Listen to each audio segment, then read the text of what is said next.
नमस्कार दर्शकों, आप सभी का स्वागत है। दरअसल उत्तर प्रदेश से एक बड़ी खबर सामने आ रही है क्योंकि आजम खान को लेकर जो मामला कोर्ट में चल रहा था, जिस तरह से उन्होंने 2019 के अंदर एक बयान दिया था, उसको लेकर एक बड़ा अपडेट सामने आया है जो अपने आप में इसलिए महत्वपूर्ण हो जाता है क्योंकि चुनाव को लेकर जो सरगर्मी उत्तर प्रदेश में अब तेजी के साथ में ऊपर उठती हुई बढ़ती हुई दिखाई पड़ती है। वहां पर सपा के लिहाज से देखा जाए तो एक बड़ा झटका इसको कहा जा सकता है क्योंकि उत्तर प्रदेश स्थित रामपुर की एमपी एमएलए कोर्ट ने आजम खान को लेकर एक बड़ा जो है कह सकते हैं कि फैसला किया है, या एक तरीके से उनको एक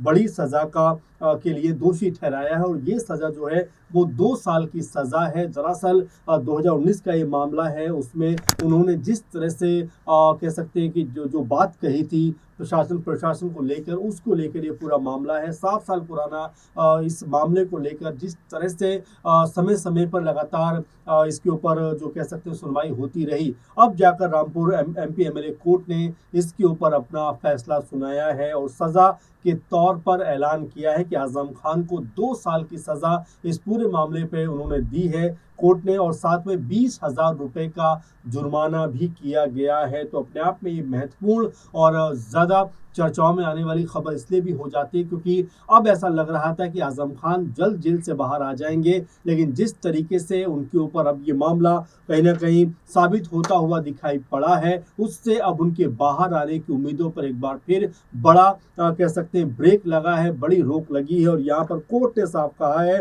कि जिस तरह से उन्होंने बदजुबानी की थी, टिप्पणी की थी अधिकारियों के ऊपर, प्रशासन के ऊपर, उस लिहाज से देखा जाए तो उनका जो ये गुनाह है ये माफ़ी के काबिल नहीं है। और जो सबूत सामने रखे गए उसमें पूरी तरीके से साबित होता हुआ दिखाई पड़ा कि यहाँ पर जिस तरह से आजम खान ने जिस तरह के शब्दों का इस्तेमाल किया था वो अपने आप में न सिर्फ आपत्तिजनक थे, बल्कि एक कह सकते हैं कि अनुभवी राजनेता को कम से कम इस तरह के शब्दों का इस्तेमाल नहीं करना चाहिए था। आपको बता दें कि उस रोड शो के बाद एक सोशल मीडिया पर एक वीडियो बहुत तेजी के साथ में वायरल हुआ था, और उस वीडियो में आजम खान को ये कहते हुए सुना जा रहा था, वो कह रहे थे कि सब डटे रहो, ये कलेक्टर बलेक्टर से मत डरियो, ये तनखैया है, तनखैया से नहीं डरते। इस तरह की बात को आजम खान ने जो है लोगों से कहा था, और बात यही नहीं रुकी बल्कि उन्होंने आगे कहा कि जो बहुजन समाज पार्टी की राष्ट्रीय अध्यक्ष मायावती जी, उनके शासनकाल का उन्होंने जिक्र किया कि जिस तरीके से बड़े बड़े अफसर जूते साफ करते नजर आते थे, चुनाव के बाद भी अधिकारी जो हैं उनसे वो जूते साफ करवाएंगे। इस तरह की बात आजम खान ने उस पूरे बयान में, उस पूरे रोड शो में कही थी। उस बात को लेकर लगातार मामला कोर्ट में गया और इसके ऊपर लगातार सुनवाइयां होती रही। 7 साल बीत गए और ऐसा लगा कि शायद इस पे आजम खान को कोई बड़ा कह सकते हैं कि बड़ी सजा का ऐलान नहीं होगा, मामला जो है माफ़ी के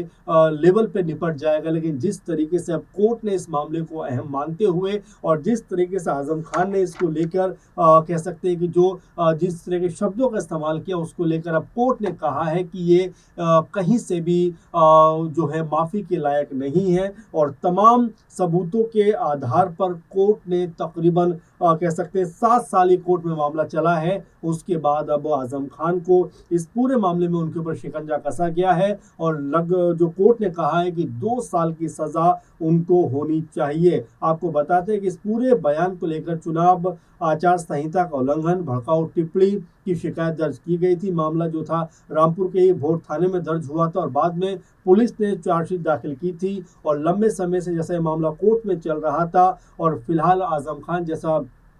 हमने बताया कि वो जेल के अंदर बंद है, उनके बेटे अब्दुल्ला आजम भी जेल के अंदर बंद हैं। ऐसे में इस तरह का मामला निकलकर सामने आना ये बताता है कि आजम खान की मुश्किलें कम नहीं हो रही बल्कि बढ़ती हुई दिखाई पड़ती हैं। 2 साल की सजा का उनको ऐलान किया गया है। तो अपने आप में ये बताता है कि आजम खान की जो बाहर आने की संभावनाएं बन रही थी, वो कहीं ना कहीं अब कमजोर होती हुई दिखाई पड़ती है। अगर इस पूरे मामले पर अगर जो एडवोकेट स्वदेश शर्मा की बात करें तो वो बताते हैं कि ये मामला 2019 का मामला है, जिसमें आजम खान ने जिला प्रशासन के अधिकारियों के खिलाफ आपत्तिजनक टिप्पणी की थी। उन्होंने भड़काऊ भाषण दिया किया था। खास बात ये भी है कि इस घटना से पहले आचार संहिता लागू हो चुकी थी। इससे पहले उन पर 48 घंटे और 72 घंटे के प्रतिबंध भी लगाए गए थे। हालांकि उन्होंने लिखित रूप से माफी मांगी थी, लेकिन इसके बावजूद उन्होंने वही हरकत दोबारा दोहराई। इसके बाद उनके खिलाफ आपराधिक मामला दर्ज हुआ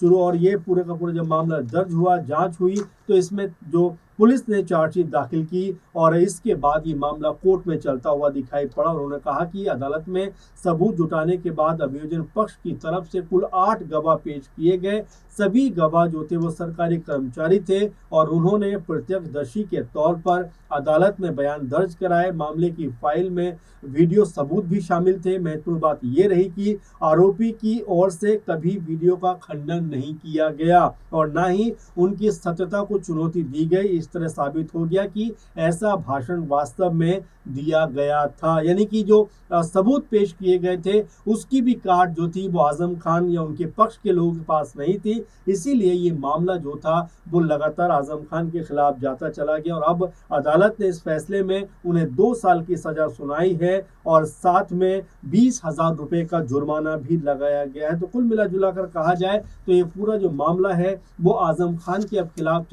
चला गया है। 2 साल की सजा उनको इस पूरे मसले पे हुई है और यहाँ से उनकी राजनीति को भी करारा झटका लगता हुआ दिखाई पड़ सकता है, क्योंकि वैसे ही दोनों जो पिता पुत्र हैं आजम खान और अब्दुल्ला आजम जेल के अंदर बंद हैं और उसके साथ में इस तरह के मामले पर 2 साल की सजा का प्रावधान होना या ऐलान होना कोर्ट की तरफ से ये सुनिश्चित कहने कहीं करता हुआ दिखाई पड़ता है कि आजम खान की मुश्किलें फिलहाल अभी कम होने वाली नहीं है। वहीं अगर इस पूरे मामले के ऊपर भारतीय जनता पार्टी के नेता और रामपुर से विधायक आकाश सक्सेना की बात करें तो उन्होंने इस फैसले पर प्रतिक्रिया देते हुए कहा है कि ये उन नेताओं के लिए सबक है जो जनता की तालियां बटोरने के लिए सरकारी अधिकारियों के खिलाफ अपमानजनक टिप्पणी करते हुए दिखाई पड़ते हैं। उन्होंने कहा कि ऐसे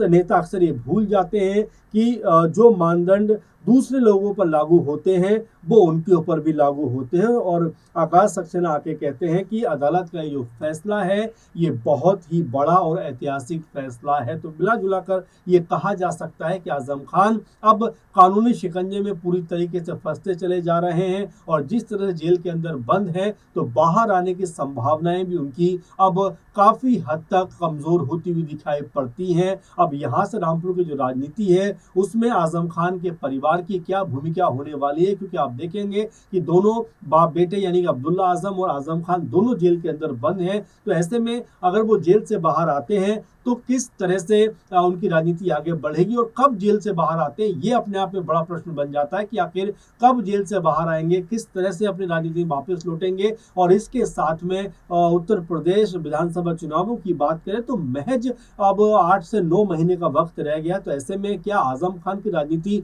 अब पूरी तरीके से स्टॉप होती हुई दिखाई पड़ेगी? क्या अब्दुल्ला आजम की राजनीति अब आगे बढ़ने के बजाय ब्रेक लगता हुआ उस पर नजर आएगा? तमाम सारे सवाल उठते हुए दिखाई पड़ते हैं, क्योंकि अब तक जिस तरह से कई सारे मामलों में आजम खान के ऊपर कह सकते हैं कोर्ट में अदालत में मामले चल रहे थे, अब जिस तरह से रफ्ता रफ्ता उनके ऊपर सजा मुकर्रर हो रही है उसको देखते हुए कहा जा सकता है कि आजम खान फिलहाल कानूनी शिकंजे में पूरी तरीके से फंस गए और जिस तरह के भाषण उन्होंने 2019 में दिए थे उसके बाद दिए थे उनको अब उन मामलों के तहत कहीं ना कहीं परेशानी का सामना करना पड़ रहा है। फिलहाल बड़ी खबर अपने आप में इसलिए भी बन जाती है क्योंकि समाजवादी पार्टी का बड़ा चेहरा आजम खान रहे हैं। 30-40 साल की राजनीति, पूरे अगर राजनीतिक करियर को देखा जाए तो रामपुर में ही उन्होंने की है और यहाँ से 10 से 11 बार के वो एमएलए हैं, 1 बार के सांसद हैं, राज्यसभा भी गए हैं, कई बार मंत्री भी रहे। तो एक बड़ी लंबी चौड़ी उनकी राजनीति है, लेकिन जिस तरीके से उनको अब सजा का प्रावधान हुआ है, सजा मुकर्रर हुई है कोर्ट की तरफ से, तो ये कहना वाकई में अब जरूरी हो जाता है कि आजम खान अब राजनीति के जो धुरंधर प्लेयर थे अब उनकी राजनीति कहीं ना कहीं स्टॉप होती हुई दिखाई पड़ती है। लेकिन अब इसके बाद क्या उनके बेटे जेल से बाहर आ पाएंगे, क्या वो राजनीति में आगे बढ़ते हुए दिखाई पड़ेंगे और क्या अखिलेश यादव की तरफ से, समाजवादी पार्टी की तरफ से पूरे मसले के ऊपर कोई कह सकते हैं कि बयान सामने आता हुआ दिखाई पड़ेगा? फिलहाल कई सारे अगर मगर है, लेकिन जिस तरीके से आजम खान को ये 2 साल की सजा हुई है उससे ये मानकर चला जा रहा है कि आजम खान की जो राजनीति है उस पे अब लगभग ब्रेक लगता हुआ दिखाई पड़ रहा है। तो आप इसको लेकर क्या सोचते हैं, कमेंट करके ज़रूर बताइए कि आज़म खान के ऊपर जो सज़ा का आप कह सकते हैं मुकर्रर हुई है, और क्या इसके बाद उनकी राजनीति अब आगे बढ़ेगी या यहीं पे फुल स्टॉप होती हुई दिखाई पड़ेगी। फिलहाल के प्रोग्राम में बस इतना ही। आप लगातार बने रहें। नमस्कार।